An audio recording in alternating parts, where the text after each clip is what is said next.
Star heroine Samantha ఏడాది పాటు సినిమాలకు బ్రేక్ ఇచ్చి ఇప్పుడు తిరిగి సినిమాలతో బిజీగా మారనుంది. తక్కువ సమయంలో స్టార్ హీరోయిన్గా మారిపోయిన సమంత టాలీవుడ్లో దాదాపు అందరి స్టార్ హీరోలతో నటించింది. సమంత అందానికి, నటనకు ఫిదా కాని కుర్రాడు ఉండడు. తన నటనతో, అందంతో ఎంతోమంది అభిమానులను సొంతం చేసుకుంది. సమంత తెలుగుతో పాటు తమిళ్, హిందీలోనూ నటిస్తూ మెప్పిస్తుంది.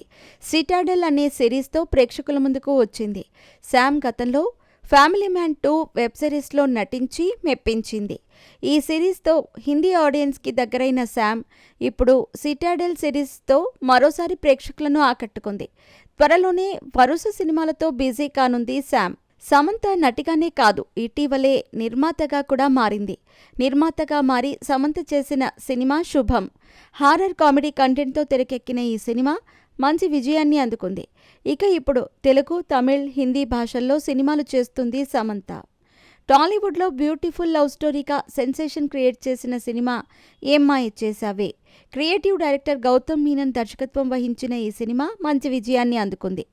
ఈ సినిమాతోనే స్టార్ హీరోయిన్ సమంత టాలీవుడ్కి పరిచయం అయింది. అలాగే ఈ సినిమాలో నాగచైతన్య హీరోగా నటించటం విషయం తెలిసిందే. ఈ సినిమాతోనే ఈ ఇద్దరు ప్రేమలో పడటం జరిగింది. త్వరలోనే ఏం మాయ చేశావే సినిమా రిలీజ్ కానుంది. వచ్చే నెల 18న రిలీజ్ కానున్న విషయం తెలిసిందే. అయితే ఈ సినిమా ప్రమోషన్స్లో శామ్ పాల్గొంటుందని వార్తలు వచ్చాయి. తాజాగా దీనిపై సమంత క్లారిటీ ఇచ్చింది. ఏం మాయ చేశావే సినిమా ప్రమోషన్స్లో తాను పాల్గొనటం లేదని తెలిపింది. అసలు ఈ రూమర్స్ ఎక్కడి నుంచి వస్తున్నాయో తనకు అర్థం కావటం లేదని తెలిపింది సమంత. నిజం చెప్పాలంటే ప్రమోషన్స్కి దూరంగా ఉంటున్నా అంటూ స్పష్టం చేసింది.